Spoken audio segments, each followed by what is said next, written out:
అడగాలి. ఈ దినమున కొన్ని ఈ రోజు రేపు ఈ యొక్క మొదటి రాజుల గ్రంథము మొదటి అధ్యాయం మీరు నేను మాట్లాడబోతున్నాను. So any interest please note so topic వచ్చేసి సర్మన్ టాపిక్ వచ్చేసి మొదటి రాజు 1వ రాజు గ్రంథము 1వ అధ్యాయం, దాని గురించి మనం ధ్యానం. సో దీన్ని నేను ఎక్స్పోజిటరీ సర్మన్ అని ఉంటుంది. సర్మన్స్ లో 2 టైప్స్ ఆఫ్ సర్మన్స్ ఉంటాయి. ఒకటి expository sermon and executive sermon.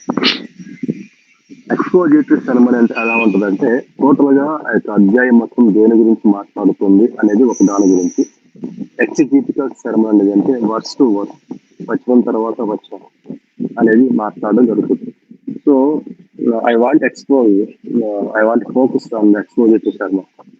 So మనకి అర్థం ఏంటనేది మనకి అర్థమైతే కాదు. దేవుడు ఏ ఉద్దేశాన్ని అక్కడ చెప్పాడు, ఏ ఉద్దేశాన్ని అక్కడ మాట్లాడాడు, ఏ ఉద్దేశంతో ఆ యొక్క మాట రాయించాడు అనే యొక్క ఉద్దేశం తెలిస్తే మనకు చాలనే ఉద్దేశంతో. So I focus on only expository sermon. So మొట్టమొదటి మనం ఈ యొక్క రాజుల యొక్క గ్రంథం పరిచయం, introduction of the first Kings చూసుకుంటే, మొట్టమొదటిగా రచయిత ఆధర్ చూసుకుంటే, దీనికి మనకు బైబిల్లో ప్రతి పుస్తకానికి ఒక్కొక్క ఆధర్ ఉంటారు. లూకా, మత్తయి, మార్కు, లూకా, యోహాను, తర్వాత అపోస్తలు, లెటర్స్ ఇవన్నీ ఉన్నాయి. తర్వాత పాత నిబంధన గ్రంథంలో ఆది కాలం నిర్గమకాండం. సో ఇక్కడ రాజుల దగ్గరికి వచ్చేసరికి there is no other according to biblical. So బైబిల్లో ఇక మొదటి రాజులు కావచ్చు, రెండో రాజులు రాసిన వ్యక్తి ఎవరనేది మనకి క్లియర్ గా మెన్షన్ చేయబడాల. అందుకే ఏమంటారంటే అనానిమస్ ఆథర్, అంటే అజ్ఞాత రచయిత, అన్నోన్ పర్సన్, ఎవరు తెలియదు. అన్నోన్ కాకుండా అనానిమస్, అన్నోన్ అంటే తెలియని వ్యక్తి, అనానిమస్ అజ్ఞాత రచయిత, ఎవరు రాశారో తెలియదు. But there are some discussion, there are some arguments according to Jews culture ప్రకారంగా ఈ గ్రంథాన్ని ఇర్మియా ప్రవక్త రచించి ఉండొచ్చు, might be, there are chances అని కొందరు దాన్ని అనుకుంటూ ఉంటారు. నేను పూర్తిగా డీటెయిల్ నేను దీంట్లో టైప్ చేశాను. సో మీరు రాసుకోవచ్చు, స్క్రీన్ షాట్ తీసుకోవచ్చు. నేనేం చెప్తున్నానో అదే దాంట్లో నేను టైప్ చేసి పెట్టుకున్నాను, ఎందుకంటే ఈజీగా ఉంటుంది చదవడానికి. సో దీనికి డైరెక్ట్ గా ఎటువంటి ప్రూఫ్ లేకపోయినా ఇర్మియా కాలంలో లైక్ చారిత్రక వివరాలతో హిస్టారికల్ గా చూసుకుంటే ఈ గ్రంథంలో కొన్ని అంశాలు పోయి ఉండటం వల్ల అభిప్రాయం ఏర్పడింది. అయితే ఈ గ్రంథ పరిచయం ఏంటంటే ఆధునిక బైబిల్ పండితులు లైక్ స్కాలర్స్, బిబ్లికల్ స్కాలర్స్, లేకపోతే థియాలజియన్స్ మాత్రం దీన్ని ఏమంటారంటే ద్వితీయోపదేశ చరిత్రకారుడు, డిట్రానమిస్టిక్ హిస్టోరియన్, లేదా అలాంటి రచయితలు, అంటే బుక్స్ రాసే స్కాలర్స్ రాసి ఉండొచ్చు అనే ఆలోచన. అయితే కొంతమంది ఏమంటారంటే థియాలజికల్ స్కాలర్స్ ఏమంటారంటే యెహోషువ, న్యాయాధిపతులు, సమూయేలు, రాజుల గ్రంథాలు ఒకే థియాలజీ దృక్పథంతో రచించబడ్డాయని కొంతమంది స్కాలర్స్ దాన్ని సూచిస్తూ ఉంటారు. అయితే ఇందులో 2 స్కాలర్స్ మనం చూస్తూ ఉంటాం, biblical scholars. So they have 2 opinions. ఒకటి వచ్చేసి Iain Provan, like old testament theology, ఆయన థియాలజియన్ స్కాలర్. ఆయన ఏమంటాడంటే మొదటి రాజుల గ్రంథం కేవలము రాజుల చరిత్రే కాదు, కానీ దేవుడు చేసిన వాగ్దానం కావచ్చు, ఆయనతో సంబంధం విషయంలో రాజులు ఎలా స్పందించారు చూపించే ఒక దైవశాస్త్ర చరిత్ర. రిపీటింగ్ అగైన్, లైన్ ప్రోవల్ అనే ఓల్డ్ టెస్టిమెంట్ థియాలజియన్ ఆయన స్టేట్మెంట్ ఏంటి, ఈ యొక్క రాజుల గ్రంథము కేవలం it's not history, not about only history. దేవుడు ఏదైతే వాగ్దానం చేశాడో ప్రజలతో కావచ్చు, రాజులతో కావచ్చు, ఆ యొక్క వాగ్దానం చేసిన విషయంలో కావచ్చు, లేకపోతే దేవుడితో ఉన్న యొక్క సంబంధ విషయంలో కావచ్చు, వాళ్ళు ఎలాగ సంబంధించారు, ఎలా స్పందించారు, ఎలా రెస్పాండ్ అయ్యారు అని చూపించడానికి ఈ యొక్క హిస్టరీ రాజుల గ్రంథము రాయబడింది అనేక ఆయనకు ఆర్గ్యుమెంట్. తర్వాత Walter Brueggemann, the famous old testament theologian, very very famous theologian, ఆయన చెబుతూ స్టేట్మెంట్ అంటే ఈ గ్రంథము రాజుల విజయాలు మాత్రమే కాదు, కానీ దేవుని యొక్క వాక్యానికి వారు విజయులయ్యారా లేదా అన్న విషయాన్ని ప్రధానంగా పరిశీలిస్తుంది. ఈ యొక్క వాల్టర్ బ్రుగ్మెన్ అనే ఫేమస్ ఓల్డ్ టెస్ట్మెంట్ థియాలజీ చెబుతున్న విషయం ఏంటంటే ఈ గ్రంథము కేవలము రాజుల యొక్క విజయాలు మాత్రమే కాదు, దేవుని యొక్క వాక్యానికి దేవుడికి వారు విజయులు అయ్యారా లేదా అన్న విషయాన్ని ప్రధానంగా పరిశీలిస్తుంది. We can see today context మనకంటూ ఒక ఇండియాలో మనకంటూ ఒక కాన్స్టిట్యూషన్ ఉంది, భారత రాజ్యాంగం అని. సో ఈ యొక్క భారత రాజ్యాంగం అనేది ఏదో వన్ మ్యాన్ షో కాదు, కానీ సో దానికోసం చాలా మంది ప్రయత్నం చేశారు. బట్ ఇనిషియేటివ్ తీసుకుని డాక్టర్ బిఆర్ అంబేద్కర్ మన యొక్క ఇండియా మొత్తము పొలిటికల్ గా కావచ్చు, ఎకనామిక్ గా కావచ్చు, రిలీజియస్ గా కావచ్చు, కల్చరల్ గా కావచ్చు, ప్రతిదీ అకార్డింగ్ టు కాన్స్టిట్యూషన్ రన్ అవ్వాలి. కానీ రన్ అవుతుందా లేదా అనేది ప్రతి ఒక్క వ్యక్తికి తెలుసు, ప్రస్తుతం జరుగుతున్న విషయాలు బట్టి. సో ప్రతి ఒక్క లా కావచ్చు, ప్రతి ఒక్క ప్రిన్సిపల్ కావచ్చు, it must be based on constitution. అది కాన్స్టిట్యూషన్ ప్రకారం లేకపోతే అనెథికల్. సో ఎథికల్ కాదు, లీగల్ కాదు, ఇల్లీగల్. సో అట్లాగనే ఇక్కడ కూడా రాజుల గ్రంథము ఏం సూచిస్తుందంటే దేవుడు యొక్క రాజుల యొక్క విజయాలు మాత్రమే కాదు, కానీ దేవుని యొక్క వాక్యానికి దేవునికి వారు విజయాలు అయ్యారా లేదా అనే విషయాన్ని యొక్క రాజులు, మొదటి రాజులు, రెండు రాజులు సూచిస్తుందని వాల్టన్ రుడ్మెన్ అనేది క్లియర్ గా ఆయన చెబుతూ ఉంది. అయితే డేట్ ఆఫ్ రైటింగ్ ఇది ఏ కాలంలో రాశారు, ఎప్పుడు రాయబడింది అనేది మనం చూసుకుంటే క్రీస్తు పూర్వము 560 నుంచి 550 మధ్య కాలంలో, బబులోన్ చెర కాలంలో, ఇస్రాయల్ బబులోన్ చెరకి వెళ్ళిన ఈ యొక్క బైబిల్ స్కాలర్స్ ఆ రోజుల్లో ఉన్న స్కాలర్స్ రాసి ఉండొచ్చు అని చాలా మంది బైబిల్ స్కాలర్స్ దాన్ని భావిస్తున్నారు.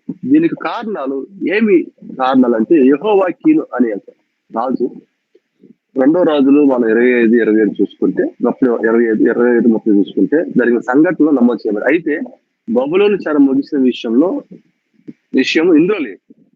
అందువల్ల ఈ గ్రంథము చెరపట్టబడిన సమయంలో లేదా దాని సమీప కాలంలో పూర్తయిందని భావిస్తారు. Might be or may not. ఆ సమయంలో ఎగ్జాక్ట్ గా 560 to 550 ఆ యొక్క పీరియడ్ లోనే రావాల్సింది, కానీ బట్ ఎగ్జాక్ట్ డేట్ అనేది మనకి క్లియర్ గా లేదు. బట్ ఆ యొక్క 10 years గ్యాప్ లోనే ఈ యొక్క రాయటం జరిగింది. ఈ గ్రంథము చెరలో ఉన్న ప్రజలకు ఈ యొక్క ప్రశ్న వేస్తుంది. అదేంటంటే మనం ఇక్కడికి ఎందుకు వచ్చాం, మనం ఎందుకు చెరపట్టబడ్డాము అనే యొక్క ప్రశ్న వాళ్ళకి వేస్తుంది.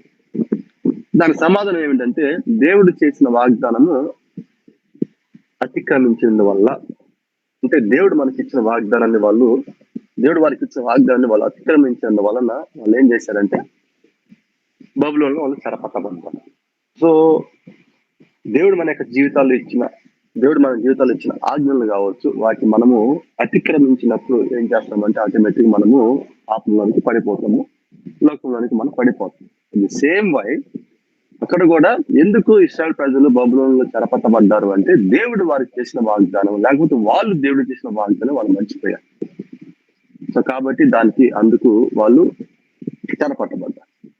ఇక్కడ హిస్టారికల్ గా బ్యాక్గ్రౌండ్ మనం చూసుకుంటే 1 రాజుల గ్రంథము లాస్ట్ టైం చెప్పినట్టుగా దావీదు జీవిత చివరి దశతో ప్రారంభమవుతుంది. దావీదు చనిపోతున్న రోజుల్లో ఈ యొక్క మొదటి రాజుల గ్రంథము ప్రారంభమవుతుంది. అయితే ఇందులో కొన్ని అంశాలు 5 అంశాలు మనకి ఉన్నాయి. ఇశ్రాయేల్ రాజ్యం అప్పటికి బలమైన రాజ్యంగా ఎదిగింది, ఎందుకంటే దావీదు యొక్క పరిపాలనలో ఇశ్రాయేల్ చాలా స్ట్రాంగ్ గా వాళ్ళు. అందుకే ఆయన ద గ్రేట్ కింగ్ డేవిడ్ అంటారు. అప్పటి వరకు ఉన్న దానికన్నా దావీదు యొక్క పరిపాలనలో ఇశ్రాయేల్ యొక్క నేషన్ చాలా స్ట్రాంగ్ అయిపోయింది. అంతర్గతంగా కొన్ని సమస్యలు కనిపిస్తున్నాయి. తర్వాత దావీదు వృద్ధాప్యంలోకి వచ్చేసాడు. తర్వాత వారసత్వంపై స్పష్టత లేదు, ఎందుకంటే ఎవరిని రాజుగా నియమించాలనేది దాని గురించి డిస్కషన్ లేదు. రాజభవనంలో రాజకీయ కుట్రలు ప్రారంభమయ్యాయి. ఈ యొక్క నేపథ్యాల ముందే దేవుడు ముందుగానే సొలొమోనును ఎన్నుకున్నప్పటికీ అదోనియా తనకు తానే రాజుగా ప్రకటించుకోవాలని ప్రయత్నించాడు. ఈ సందర్భమే 1 రాజులు 1వ అధ్యాయానికి పునాది. ఏది? దేవుడు ముందుగా సొలొమోను ఎన్నుకున్నప్పటికీ అదోనియా తనను తాను రాజుగా ప్రకటించుకోవాలని ప్రయత్నించాడు. ప్రకటించేసుకున్నాడు. సో ఇది మెయిన్. అయితే ఇందులో పొలిటికల్ బ్యాక్గ్రౌండ్ మనం చూసుకుంటే పురాతన సమీప ప్రాచ్యం లైక్ ఏన్షియంట్ నియర్ ఈస్ట్ ఆ ప్లేస్ లో ఒక రాజు మరణానికి ముందే నెక్స్ట్ రాజు ఎవరనేది వారసుడిని ఖచ్చితంగా అనౌన్స్ చేయాలి. రాజు బలహీనపడినప్పుడు రాజకుమారులు సింహాసనం కోసం పోటీ పడటం అనేది సాధారణం. ఇప్పుడు సపోజ్ గా సంఘాల్లో కూడా చాలా మంది ఏమంటారంటే పాస్టర్ గారి తర్వాత నేను, పాస్టర్ గారు లెఫ్ట్ హ్యాండ్ నేను, పాస్టర్ గారు రైట్ హ్యాండ్ నేను అనే రకరకాలు. ఈవెందో శిష్యుల దగ్గర కూడా అయ్యా రేపు పొద్దున పరలోక రాజ్యంలో ఇగో నీ కుడి పార్శ్వంలో ఫలానా వ్యక్తిని, ఎడమ పార్శ్వంలో ఫలానా వ్యక్తిని ఉండడానికి అవకాశం ఉంది అని స్థలాలు కోరుకుంటున్నారు. సో కాబట్టి ఎక్కడికి వెళ్ళినా ఈ యొక్క స్థానం, ఈ యొక్క ప్లేస్మెంట్ అనేది అది పోవట్లేదు. ఆ యొక్క ఆచారం అనేది పోవటం. ఆ రోజుల్లో కూడా ఎవరు ఆ యొక్క సింహాసనాన్ని అధిష్ఠించాలనేది ఆ యొక్క పోటీ అనేది సహజంగా ఉంటుంది. అయితే అదే సందర్భంలో అదోనియా కూడా అదే పరిస్థితిని ఉపయోగించుకున్నాడు. అలా ఉపయోగించుకున్నాడు చూసుకుంటే తనకు తానుగా రథాలు సిద్ధం చేసుకున్నాడు, తనకు తానుగా గుర్రపు దళాన్ని సమకూర్చుకున్నాడు, తనకు తానుగా ముఖ్యమైన వ్యక్తులను మద్దతును కూడగొట్టుకున్నాడు. అంటే ఆ యొక్క రాజ్యంలో ఎవరైతే మెయిన్ మెంబర్స్ గా ఉన్నారు, చాలా జాగ్రత్తగా గమనించుకుంది. వెరీ చాలా ఇంపార్టెంట్ పాయింట్. తనకు తానుగా రథాలు సిద్ధం చేసుకున్నాడు without permission of David. David ఇంకేం చెప్తాను, తండ్రి అయినా దావీదు ఏం చెప్పలే, కానీ తనకు తాను డిక్లేర్ చేసేసుకున్నాడు. తనకు తానుగా బలగాన్ని చేకూర్చుకుంటున్నాడు, తనకు తానుగా రాజుని ప్రకటించుకోవడానికి వీళ్ళు ఏర్పాటు చేశాడు. అయితే అతను ఒక విషయాన్ని మర్చిపోయాడు. అదేంటంటే రాజ్యాన్ని నిర్ణయించేది రాజకీయ శక్తి కాదు కానీ దేవుని సంకల్పం అనే ఒక విషయాన్ని అదోనియా మర్చిపోయాడు. ఈ అదోనియా అనే వ్యక్తి 4వ కుమారుడు. సో కాబట్టి ఇది ఒక పాయింట్. తర్వాత చూసుకుంటే రిలీజియస్ బ్యాక్గ్రౌండ్, మతపరమైన నేపథ్యంలో ఇశ్రాయేలు రాజ్యం అనేది ప్రజలు దేవునితో చేసిన ఒప్పందం మీద స్థాపించబడింది. అసలుకి ఇక నేషన్ ఎలా స్టార్ట్ చేసింది, ఇక ఇస్రాయేల్ కంట్రీ ఎలా ప్రారంభించింది, ఎందుకు స్థాపించబడింది అంటే దేవుడు వారికి చేసిన వాగ్దానం, వాళ్ళు దేవుడితో చేసుకున్న ఒప్పందం, దాని మీద ఇస్రాయేల్ నేషన్ అనేది ప్రారంభమైంది. అయితే అక్కడ ఏం జరిగిందంటే కొన్ని విషయాలు జరిగాయి. అక్కడ ఆ యొక్క నేషన్ లో రాజు కేవలం రాజకీయ నాయకుడు మాత్రమే కాదు, అతడు దేవుని ప్రజల్లో దేవుని ధర్మశాస్త్రం ప్రకారం నడిపించాల్సిన బాధ్యత కలిగినవాడు. అందుకే రాజు ఎంపిక కూడా దేవుని చిత్త ప్రకారమే జరగాలి. నా third point is very important. అందుకే రాజు ఎంపిక కూడా దేవుని చిత్త ప్రకారమే జరగాలి. మనం see the Deuteronomy chapter 17 verses 14 to 20 11 ద్వితీయోపదేశకాండము 17వ అధ్యాయం 14-20 వచ్చింది. అసలు ఒక రాజుకి ద క్యారెక్టరిస్టిక్స్ ఆఫ్ కింగ్, రాజు ఎలా ఉండాలి అనేది దేవుడు అసలు స్పష్టంగా కనిపిస్తుంది. ద్వితీయోపదేశకాండం 17వ అధ్యాయం 14వ వచనం,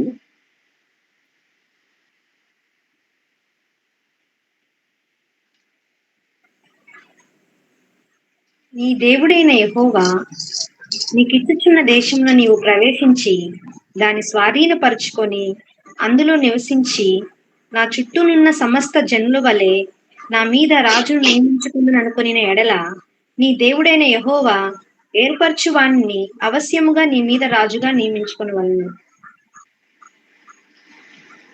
ఇంకా కంటిన్యూ. నీ సహోదరులలోనే ఒకని నీ మీద రాజుగా నియమించుకొనవలెను. నీ సహోదరుడు కాని అన్యుని నీ మీద నియమించుకొనకూడదు. అతడు గుర్రములను విస్తారముగా సంపాదించుకొనవలదు. తాను గుర్రములను హెచ్చుగా సంపాదించుటకు గాను జనులను ఐగుప్తునకు తిరిగి వెళ్ళనీయకూడదు. ఏలయనగా యెహోవా ఇక మీదట మీరు ఈ త్రోవను వెళ్ళకూడదని మీతో చెప్పెను. తన హృదయము తొలగిపోకుండానట్లు కంటిన్యూ చేయాలి. తన హృదయము తొలగిపోకుండానట్లు అతడు అనేక స్త్రీలను వివాహము చేసుకొనకూడదు. వెండి బంగారములను అతడు తన కొరకు బహుగా విస్తరింప చేసుకొనకూడదు. మరియు అతడు ఇక్కడ అకార్డింగ్ టు డ్యూట్రానమీ ద్వితీయోపదేశకాండంలో 17వ అధ్యాయంలో 14 నుంచి 17 వచనాలు మనం చూసుకుంటే కొన్ని క్యారెక్టరిస్టిక్స్ చదవబడిన లాస్ట్ పాయింట్ లో అందుకే రాజు ఎంపిక కూడా దేవుని చిత్త ప్రకారం జరగాలి. ఒక లీడర్, ఒక నాయకుడు కావచ్చు, ఒక రాజు కావచ్చు, ఒక యాజకుడు కావచ్చు, ఒక ప్రవక్త కావచ్చు, దేవుడు ఎన్నుకున్న వ్యక్తే అక్కడ నియమించబడాలి. ఇక్కడ ఏం చెబుతున్నది దేవుడు అంటే, నీ దేవుడు యెహోవా నీకిచ్చుతున్న దేశంలో నీవు ప్రవేశించి దాన్ని స్వాధీనపరుచుకుని అందులో నివసించి నా చుట్టూ సమస్త జనం వల్లే నా మీద రాజు నియమించుకుంది అనుకున్న ఎడలా నీ దేవుడిని యెహోవా ఏర్పరచువాడిని ఆవశ్యముగా. ఇప్పుడు సపోజ్ గా కొంతమంది ఈ ఇశ్రాయేల్ ప్రజలు వెళ్ళారు, ఒక దేశానికి వెళ్ళి వాళ్ళు ఏమనుకున్నారు, మీ చుట్టుపక్కల ప్రదేశాలు, రాజ్యాలు, దేశాలు ఏవైతే ఉన్నాయో ఆ దేశాల మీద ఎలాగైతే రాజులు ఉన్నారో అలాగే మా దేశం మీద కూడా మీరు రాజు నియమించుకోవాలి అని మీరు అనుకుంటే ఏం చేయాలంట? నీ దేవుని యెహోవా ఏర్పరచువాడిని ఆవశ్యముగా నీ మీద రాజుగా నియమించుకున్నవాళ్ళని. We don't have any rights to select one person.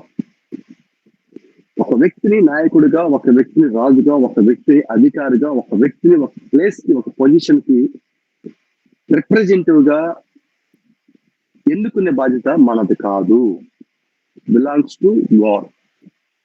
దేవుడు ఏ వ్యక్తినైతే ఏర్పరుస్తాడో, ఏ వ్యక్తినైతే సెలెక్ట్ చేస్తాడో దాన్ని యాక్సెప్ట్ చేయటం అనేది మన యొక్క బాధ్యత. మన యొక్క జీవితంలో ఏదైనా కావచ్చు, ఎనీ ఏరియా,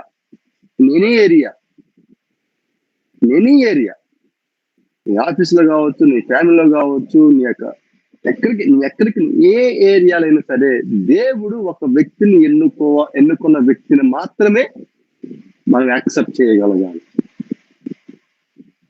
నువ్వు దేవుడి మీద ఆధారపడుతున్నావు అయితే, దేవుడి మీద ఆధారపడే వ్యక్తివైతే, దేవుడి చిత్తమే చేయాలనుకున్న వ్యక్తివైతే, దేవుడి చిత్తమే లేక జీవితంలో జరగాలనుకున్న వ్యక్తివైతే, దేవుడు ఏ వ్యక్తినైతే నీ యొక్క జీవితంలోనికి పంపిస్తాడో, దేవుడు ఎక్కడైతే నిన్ను కూర్చోబెడతాడో, దేవుడు ఎలాగైతే నిన్ను ఒక ప్రదేశంలోనికి తీసుకెళ్ళాలని ఆశపడతాడో అది నువ్వు యాక్సెప్ట్ చేయగలగాలి.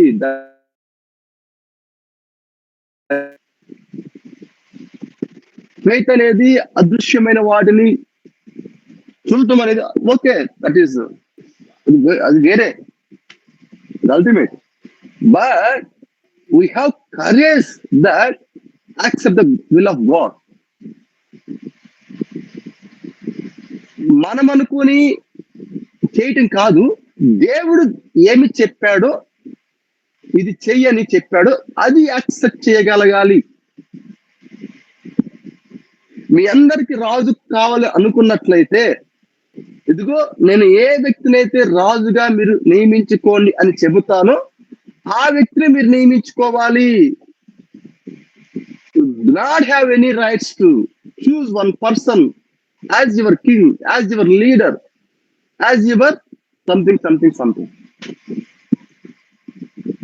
ఇంకోటి దేవుడు ఏం చెబుతున్నాడు అంటే, ఇదిగో నీ సహోదరులనే ఒకరిని నీ మీద రాజుగా నియమించుకోనవలెను, నీ సహోదరుడు కాని అన్యుని నీ మీద నియమించుకోనకూడదు. ఇంకోటి, అతడు గుర్రములను విస్తారముగా సంపాదించుకోనగలడు. అతడు అంటే గుర్రములను విస్తారముగా సంపాదించుకోనగలడు అంటే ఆస్తిని ఎక్కువగా సంపాదించుకోకూడదు. ఒక వ్యక్తి రాజుగా అవ్వాలంటే అతని యొక్క ఆలోచన ఎలా ఉండాలి? సేవకుడిగా ఉండాలి. ఆస్తి సంపాదించుకునే వ్యక్తిగా ఉండకూడదని చెబుతున్నది. తాను గుర్రములు హెచ్చుగా సంపాదించడానికి గాను జనులను ఐగుప్తులకు తిరిగి వెళ్ళనీయకూడదు. ఎందుకు వెళ్ళనీయకూడదు అంటే, ఐగుప్తులు ఆల్రెడీ ఇంతకు ముందు బానిసలుగా ఉన్నారు కొన్ని వందల సంవత్సరాలు. ఈ యొక్క రాజు అనే వ్యక్తి తాను గుర్రాలను, రథాలను, ధనాన్ని సంపాదించుకోవడానికి వీళ్ళందరినీ మళ్ళీ తిరిగి బానిసలుగా పంపించి వాళ్ళ చేత గొడ్డి చాకరీ చేపించి వాళ్ళ దగ్గర నుంచి ప్రాఫిట్ తీసుకోకూడదు. ఏలయనగా యెహోవా ఇక మీదట మీరు ఈ త్రోవను వెళ్ళకూడదని మీతో చెప్పిను. తన హృదయము తొలగిపోకున్నట్లు అతడు అనేక స్త్రీలను వివాహము చేసుకొనకూడదు. అనేక మంది స్త్రీలను వివాహం చేసుకొనకూడదు. అనేక మంది స్త్రీలతో కనెక్షన్ పెట్టుకోకూడదు. అనేక మంది స్త్రీలతో కమ్యూనికేషన్స్ లో ఉండకూడదు. clearly saying, not my word. The word of God is saying clearly, నీ హృదయం తొలగిపోతున్నట్లుగా అనేక మంది స్త్రీలతో నువ్వు అనేక మంది వివాహం చేసుకునవద్దు. వెండి బంగారములను అతడు తన కొరకు బహుగా విస్తరింప చేసుకొనకూడదు. The person cannot accept silver, bronze or gold or diamond, anything. ఏం ఎక్స్పెక్ట్ చేయకూడదు.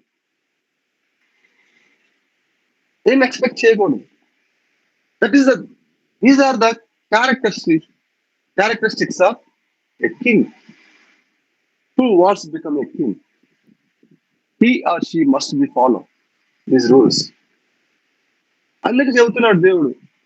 అందుకే రాజు ఎంపిక కూడా దేవుడి చిత్త ప్రకారమే జరగాలి. రాజు అనే వ్యక్తి కేవలం ఒక పొలిటికల్, ఒక రిలీజియస్, ఒక ఎకనామికల్ కాదు. అది ఖచ్చితంగా దేవుని చిత్తానుసారమైన వ్యక్తే అయి ఉండాలి. నేను లాస్ట్ టైం చాలాసార్లు I have been shared lot of times. నాకు ఒక ఫ్రెండ్ ఉండే, ఒక అమ్మాయి, మా క్లాస్మేట్, లా చేసినప్పుడు. తనంటే జేకే నా కోసం ప్రార్థన చేయి, ఏమమ్మా, తనకు ఆల్రెడీ మ్యారేజ్ అయింది, మ్యారేజ్ అయిపోయి డివోర్స్ తీసుకున్నారు. తీసుకున్న తర్వాత జేకే నా కోసం ప్రార్థించి అంటే, ఓకే ఏమి అంటే దేవుడి చిత్తం నా లైఫ్ లో జరగాలని ప్రార్థన చేయి. ఓకే ఫైన్, దేవుడి చిత్తం కోసం ప్రార్థన చేయాలి. ప్రార్థన చేస్తూ ఉన్నాం.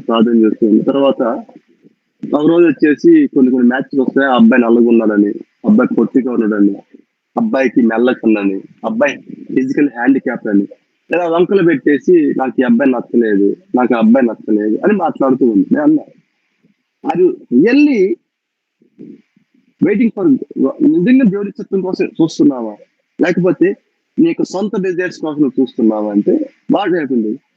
దేవుడి చిత్తం కోసం ఎదురు చూస్తున్న వ్యక్తి ఒకవేళ మెల్లకున్న అబ్బాయి అయి ఉండొచ్చేమో, లేకపోతే మూగవాడై ఉండొచ్చేమో, ఆ కుంటివాడై ఉండొచ్చేమో. ఎందుకు నువ్వు దేవుడి దగ్గర నువ్వు మొరపెట్టి ప్రార్థన చేయలేకపోతున్నావు? నువ్వు నిజంగా దేవుడి చిత్తం కోసం ఎదురు చూస్తున్న వ్యక్తి అయితే you cannot look the physical appearance. నువ్వు చూడవు అని చెప్తా. ఆ దెబ్బతో నాతో మాట్లాడడం మానేసింది. నాకు కూడా స్ట్రెస్ వచ్చింది. మాటికి ఆడ కౌన్సిలింగ్ చెప్తాం, వినే వాళ్ళకి చెప్పవచ్చు, విన్నోళ్ళకి ఏం చెప్తాము అని అయిపోయింది. పేరుకి దేవుడి చిత్తం జరగాలి నా లైఫ్ అనటం వేరు, దేవుడు ఏమి చెబితే అదే దేవుడి చిత్తం అని నమ్మి యాక్సెప్ట్ చేయటం వేరు. ఆ దమ్ము ధైర్యం మనకు ఉండాల. ఏమి చెప్పా, దేవుడి చిత్తం అయ్యా, నీ చిత్తం ఏంటో బయలుపరచు, నీ చిత్తం ఏంటో బయలుపరచు, ఈ చిత్తం ఏంటో బయలుపరచు దేవా అని మనం ప్రార్థన చేస్తున్నాము. వన్స్ దేవుడు గనక ఆ చిత్తం బయలుపరిచాడు, ఆ బయలుపరిచినది నీకు ఇష్టం లేకపోయినా సరే, అది నీకు నచ్చకపోయినా సరే, సపోజ్ గా బాగా ప్రార్థన చేసుకుంటున్నారు, దేవుడు జాబ్ ఇచ్చాడు, సేవ పట్ల బాగా విస్తారమైన ఆత్మల పట్ల విస్తారమైన భారం ఉంది, నశించిపోతున్న ఆత్మల దేవా, అయ్యా నాతో మాట్లాడు, నీ చిత్తం ఏమిటి నా యొక్క జీవితంలో అని ప్రార్థన చేస్తూ ఉంటే, నా కుమార్తె ఇదిగో నా సేవకురా పూర్తిగా అంటే, దేవుడి చిత్తం కోసం బాగా బలంగా ప్రార్థన చేసావు కదా.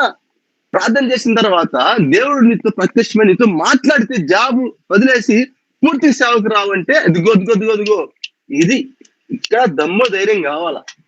ఏదో తెలుసా, 40,000 రూపాయలు, 50,000 రూపాయలు, ₹1,00,000 వచ్చే జాబ్ వదిలేసేసి దేనికి? నిద్రలేని రాత్రులు, అన్నం లేని రాత్రులు, కన్నీటి బాధలు, వెన్నుపోటులు, గుండెకి గాయాలు, మానసిక రుగ్మతులు, ఇటన్నిటిని ఫేస్ చేయడానికి నిందలు, అవమానాలు, రూమర్స్, ఎలిగేషన్స్, దేవుని యొక్క సేవలు వెళ్తున్నప్పుడు అన్ని వచ్చినప్పుడు వీటన్నిటిని ఫేస్ చేయడానికి కావాల్సింది దమ్ము ధైర్యం కావాలా. వీటన్నిటిని ఫేస్ చేయడానికి గాడ్స్ యాక్సెప్ట్ చేయడానికి నీకు కావాలి. దేవుడి చిత్తం చేత మాట్లాడదేవా అంటానికి దమ్ము ధైర్యం అవసరంలా, నోరుంటే చాలు. వన్స్ దేవుడు రివీల్ చేసిన తర్వాత దాన్ని యాక్సెప్ట్ చేయగలగాలి. That is called real faith, true faith. నా దృష్టిలో పైకి 100 చెబుతాం. రాత్రి ఒకసారి గుండెల మీద చేసుకోండి. ఇప్పుడు మీరు చేస్తున్న ఉద్యోగాలు మానేసేసి దేవుడు సేవకు రమ్మంటే అది రెడీ.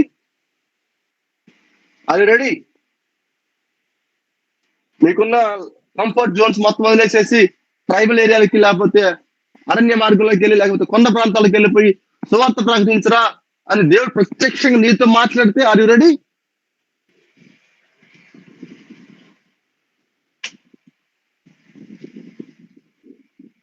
దేవుడి చిత్తం కోసం ప్రార్థన చేయటం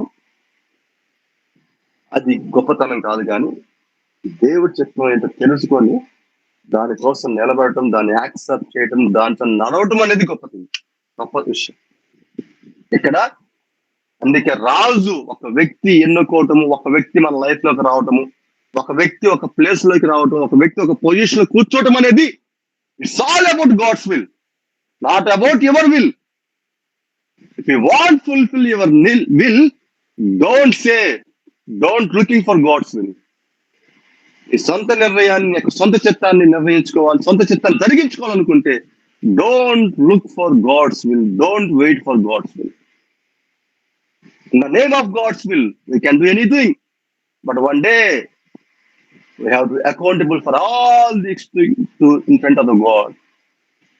Make sure, definitely. The purpose of the book.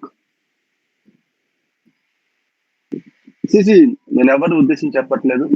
Scripture ఏం చెప్తుందో అదే చాలా క్లియర్ గా మాట్లాడుతుంది. Don't take me wrong. If you take me wrong, no problem. God will take it. The purpose of the book, అదేమిటంటే ఇక రాజు యొక్క గ్రంథం యొక్క ముఖ్య ఉద్దేశాలు ఏంటంటే, ఒకటి, దావీదు రాజవంశానికి దేవుడు చేసిన వాగ్దానం ఎలా కొనసాగించాడో చూపించడం అనేది యొక్క పుస్తకం యొక్క ఉద్దేశం. రెండోది, విధేయత అనేది ఆశీర్వాదానికి చాలా ప్రాముఖ్యమైనదని బోధించడము యొక్క పుస్తకం యొక్క ఉద్దేశం. మూడవది, అవిధేయత అనేది తీర్పుకి దారి తీస్తుందని బోధించడం. నాలుగవది, రాజుల విజయాన్ని వారి సైనిక బలం ద్వారా కాకుండా దేవుని పట్ల వారి విశ్వాసం ద్వారా అంచనా వేయటం అనేది ఈ యొక్క పుస్తకము సూచిస్తుంది. చెరలో ఉన్న ప్రజలకు వారున్న పరిస్థితికి కారణం ఏమిటి అనేది తెలియచేయటం అనేది ఈ పుస్తకం యొక్క ముఖ్య ఉద్దేశం. So entire this book there are 4 major theological themes, ముఖ్యమైన థియలాజికల్ థీమ్స్. ఒకటి, దేవుని యొక్క సార్వభౌమాధికారం, డివైన్ సోవరెనిటీ. రాజులను దేవుడు ఎన్నుకుంటాడు, నో డౌట్ ఎట్ ఆల్. రాజుని దేవుడే ఎన్నుకుంటాడు. బైబిల్లో బైబిల్